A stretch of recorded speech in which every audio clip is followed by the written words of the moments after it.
किताबों में रिवायतों में लिखा है जब महदी आएंगे तो हातिफ़े गैबी साथ आएगी और इमाम महदी जहां जहां जाएंगे इमाम महदी नाम हुजूर फरमाते महदी का नाम मेरे नाम पर होगा, मेहदी के बाप का नाम मेरे बाप के नाम पर होगा। का हुजूर मेहदी का नसबनामा क्या होगा, किस खानदान से आएंगे? लोग कहते हैं हुजूर को कल की पता नहीं। हुजूर ने 1500 साल पहले कहा कयामत करीब होगी, महदी आएगा, वो मेरी बेटी फातिमा के खानदान से आएगा। किसका बेटा कौन होगा, कौन कौन होगा, उसका बेटा कौन, उसका बेटा कौन, उसका बेटा कौन, उसका बेटा कौन, उसका बेटा कौन। नस्लें चलती रहेंगी, सालों गुजरते रहेंगे, मगर महदी के बारे में मैं बता देता हूं कि वो मेरी बेटी फातिमा की औलाद हो। किसी ने कहा मौला हसन की औलाद होंगे, किसी ने कहा हुसैन की औलाद होंगे, मगर शान मुस्तफ़ा की ये, चाहे वो हसन क्यों हो, चाहे वो हुसैन क्यों हो, हर हाल में फातिमा क्यों होंगे, फातिमा के। जनाब सैयदा के मकाम की बात आप क्या सोच सकते हैं? फरमाया जब तक महदी नहीं आएगा तब तक कयामत नहीं आएगी, महदी आने के जाने के बाद कयामत आएगी। लोग कहते 21 में कयामत आएगी, 26 में आएगी, 30 में आएगी। मैं कहता हूं ज़हरा के एक बेटे के लिए कयामत रुकी हुई है। जब एक बेटे के लिए कयामत रुकी है, अरे जब पोतों में इतना पावर है तो करबला के हुसैन आजम में कितना क्या पावर होगा। खानदान के एतबार से तो वो महदी के दादा होंगे।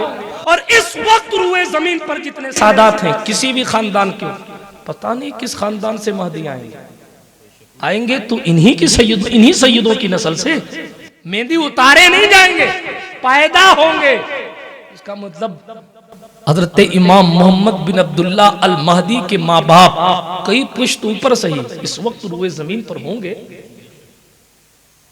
तभी तो पैदा होंगे। ये जमीन फसाद से भर सकती है मगर कयामत नहीं आएगी। क्यों? क्योंकि कोई तो है जिसकी पुश्त में महदी है। बात लंबी हो जाएगी, ये दूसरी तरफ चली जाएगी। हाँ, लेवल के मुताबिक बात करूं। बहरहाल छोड़ें इमाम महदी। बात यह है कि सरकार महदी जब आएंगे, रिवायतों में आया कि जब वो चलेंगे ना तो आवाज आएगी, लोगों किसी के भी मुरीद हो आओ इसके हाथ पर बैयत कर लो। इसलिए कि अब इसी का सिक्का चलेगा, अब इसी का सिक्का चलेगा, अब इसी का सिक्का चलेगा। जितने कुतुब, कलंदर, अब्दाल, औताद, अगवास, अख्ताब, अबरार, अखियार, जितनी पोस्टें हैं वलियों की, अल्लाह सबको तौफीक देगा। वो एक पीर के मुरीद होंगे और उस पीर को दुनिया सरकार इमाम महदी के नाम से जानेगी। यहां तक के गौसियत कुबरा ट्रांसफर होकर हजरत शेख अब्दुल कादिर जिलानी इस वक्त के गौसे आजम है।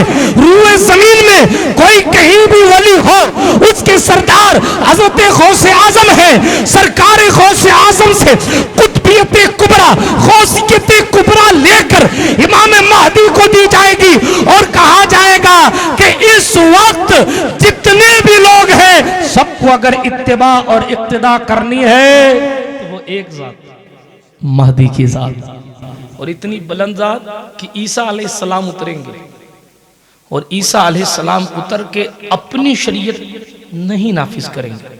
हालांकि ईसा अलैहिस्सलाम नबी हैं, इमाम महदी किसी हाल में हजरत ईसा से अफजल नहीं है। हम अहले सुन्नत का अकीदा, क्योंकि गैर नबी कभी नबी से अफजल नहीं हो सकता।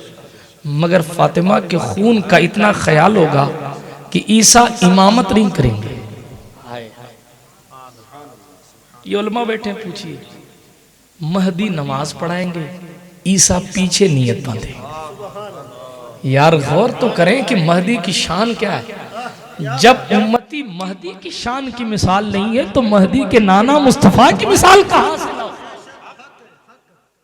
हर मसलक का मानने वाला इस बात का इकरार करता है, हाँ ईसा का नुज़ूल होगा, ईसा उतारे जाएंगे, पैदा नहीं होंगे, उतारे जाएंगे, दमिश्क की जामा मस्जिद में उतारे जाएंगे।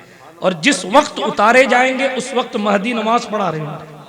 अच्छा, हमारे हुजूर की सैटेलाइट तो देखो, हुजूर ने फरमाया मीनारे पर उतारे जाएं। मशरिकी या मगरिबी का लफ्ज़ क्या मेरे जहन में इस वक्त नहीं है। फरमाया दमिश्क की जामा मस्जिद के मीनारे पर ईसा उतारे जाएं। यार जिस दौर में मस्जिद की छतें खजूर की छाल की कच्ची थी, उस खजूर की छाल वाली छत के नीचे बैठकर मुस्तफा जाने रहमत फरमा रहे पक्की मस्जिदें होगी, उसका मीनारा भी होगा और मीनारे में फला तरफ का मीनारा होगा।